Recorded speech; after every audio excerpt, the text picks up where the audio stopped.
Now, after knowing what is salt bridge, the next thing is to see the functions of salt bridge. The function of salt bridge are as follows. First, it provides an electric circuit or electric contact between the two solutions and thereby completes the electric circuit. Now, which are the two solutions? The two solutions are anode and its electrolyte, plus the other solution is cathode and its electrolyte. Means one we have half cell, that is about our oxidation half reaction cell, and other half cell is comprising of reduction half reaction cell. So the first and major role of salt bridge is to give an electrical contact between those two solutions. Second, it prevents mixing of the two solutions. Now, how does it prevent mixing of the two solutions? Generally, the two half solutions are taken in two separate beakers, and those two beakers we keep nearby, and on that we invert our salt bridge. So when the salt bridge is in contact with the two solution, means the two solutions will have an electrical contact. The moment we take away or take out that salt bridge, the electrical contact will be disconnected, and this will also prevent the mixing of the two solutions. The third important property or the third important function of salt bridge, it maintains electrical neutrality in both the solutions by transfer of ions. Means it also plays a role where it involves the transfer of ions to take place from oxidation half cell to reduction half cell, and that also helps us to maintain the electrical neutrality. So these are the three major functions of salt bridge. So question can come either to write a note on salt bridge. If the question comes write a note on salt bridge, then the previous definition with the diagram, or for 2 marks the question can also come give the functions of salt bridge. After understanding the concept of salt bridge, the next thing we need to know is formulation or short notation of galvanic cell. Now, what does this mean? It means how do we formulate a galvanic cell, or how do we write down that galvanic cell in their short notation. That is nothing but representation of galvanic cell. Now, while representing a galvanic cell, there are very important points which we need to remember. The first and foremost important point, in a galvanic cell, the anode is written at the extreme left and cathode is written at the extreme right of the cell notation. I repeat again, anode is written at the extreme left and cathode is written at the extreme right of the cell notation. The second thing is the insoluble substances or gases are placed in the interior position adjacent to the metal electrodes. The insoluble substances or gases are placed interior to the metal electrodes. The aqueous solution of ions are placed in the middle of the cell formula. Other than this, if there is some more other aqueous solution, so that will be written in the middle of the cell formula. Then a single vertical line is used between two phases to indicate a boundary, like solid electrode and aqueous solution of its ion. Similarly, a single vertical line indicating a boundary between a solid electrode and its aqueous solution. A double vertical line is drawn between the two solutions of two electrodes, which indicates a salt bridge connecting them electrically. I repeat again, the double vertical line is written between the two solutions of the electrodes, which indicates that it has a salt bridge for its electrical connectivity. And additional to this, if we are using our aqueous solution, its concentration will be written in bracket. Similarly, aqueous solution, so its concentration is written in bracket. But in place of solution, if we have anything in the form of gas, for example in this I have written hydrogen gas. So if you have anything in the form of gas, then we will be writing down its pressure in the form of atm in a bracket. Okay, if they are solutions, we have to write down their concentration, and if we have anything in the form of gas, we have to write down their pressure. Then other than this, the next thing we need to remember is, if your given electrode is metal, then the conductivity will be directly. But if the electrolyte or if the electrode is a gas, then the very important thing is you have to connect it by making use of platinum. So if we are using hydrogen gas as an electrode, you have to write down platinum, because in hydrogen gas the connectivity will not be directly, it has to be with platinum only. So do not forget to mention this platinum. This is if I am writing down it as cathode, after the electrode I will be writing down platinum. But if I write it as anode, then it will come before the electrode. Whatever parameters we are writing down with respect to cathode, mirror image of that will be with respect to anode. I'll just explain you. In cathode part, first comes electrolyte, single vertical line, electrode. If it is gas, then again single vertical line and platinum.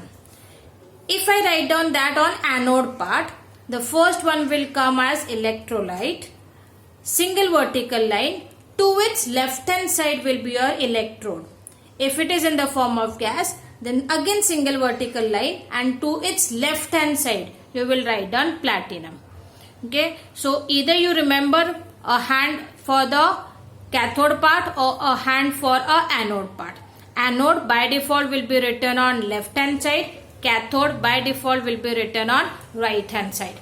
Now such things comes where they ask you to formulate the cell. You have to simply formulate the cell.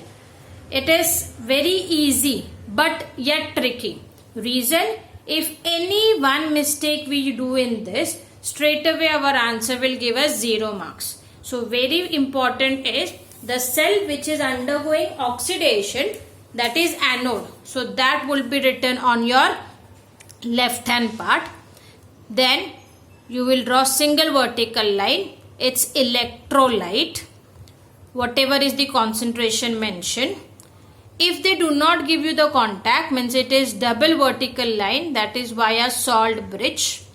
Then we have electrolyte, where your cathode is dipped, its concentration, single vertical line, the cathode. If they are in the form of solid, no point of connectivity. But as I mentioned below, if the given electrode is in the form of gas, then you have to mention its pressure and the connectivity will be via platinum. If this is coming as a question, you write down everything correct and skip this part. If you just skip platinum, even though rest of the part is correct, you will not get marks. Reason, if I construct a cell of zinc and hydrogen the way I have mentioned right now, without making use of platinum, the cell will never ever be constructed. So very important is each and everything is required for the cell to be connected. After understanding the cell notation or formulation or short notation of galvanic cell, the next thing we need to know how to write down a cell reaction. For writing down the cell reaction, they generally give us the cell notation or cell formulation. By making use of this cell formulation, we have to write down the cell reaction. While we write down cell reaction from the cell formulation, the first thing is your right hand side electrode is assumed to be cathode and the left hand side electrode is assumed to be anode. Next, in your voltaic cell or galvanic cell, the electrons flow spontaneously from left to right. Means the electrons are released from left hand side, that is anode, and it is consumed on right hand side, that is cathode. Means at anode it will always be oxidation half reaction, and at cathode it will always be reduction half reaction. Once we know this, oxidation is loss of electron, reduction is gain of electron. So in this, your nickel is working as anode, which is converting to give you nickel 2 plus ion. So nickel gives away nickel 2 plus ion, which will be by a loss of 2 electrons. So that will be your oxidation half reaction taking a place at anode. Aluminium is working as cathode, where aluminium 3 plus will gain 3 electrons and form aluminium. That is, it is reduction, so it will gain electrons. So to form aluminium solid. Now, whenever we carry out reaction, it is half reaction. Oxidation half reaction, reduction half reaction. But we also have to write down overall cell reaction. Now, overall cell reaction is a sum of oxidation half reaction at anode and reduction half reaction at cathode.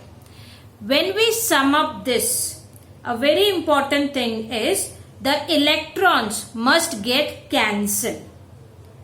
If they don't get cancelled, then it is important to multiply one or both the half reactions by a suitable numerical factor. For example, in this, your oxidation half reaction has got 2 electrons and reduction half reaction has got 3 electrons. So if I simply add them both, it will not get cancelled. And if I multiply any one of the two, again it will not get cancelled. So in this case, I have to multiply both this half reaction.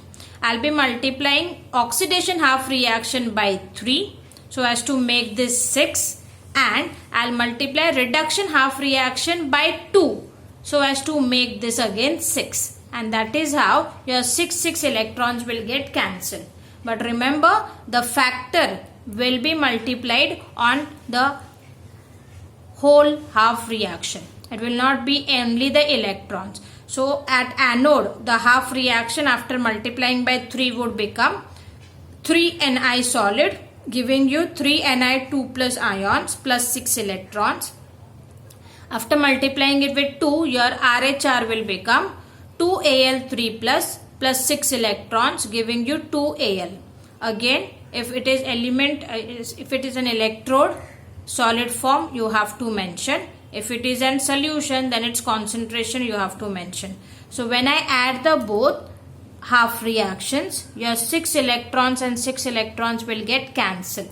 So what you will end up with, 3 nickel solid plus 2 aluminium 3 plus of 1 molar concentration, giving you 3 nickel 2 plus again of 1 molar concentration plus 2 aluminium solid. This is nothing but the cell reaction of the given galvanic cell. Again, while writing down this galvanic cell, the points to remember: always at anode will be oxidation half reaction, that is loss of electron. Always at cathode it will be reduction half reaction, that is gain of electron.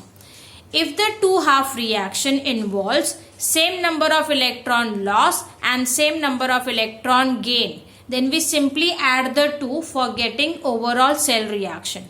But if they are not same, then you have to make it same with multiplying it with a common factor.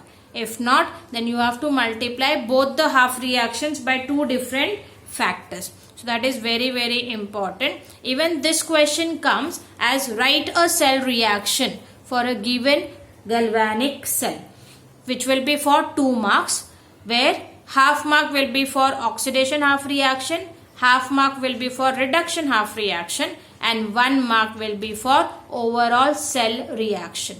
So that is how the simple 3 steps will give you complete 2 marks. So it is actually a scoring part until and unless we remember where will be the oxidation, where will be the reduction. And this calculation, this cell representation, we will also be requiring in the further derivations. So for galvanic cell, very important 2 points. One is to represent the cell and second is to write down the cell reaction.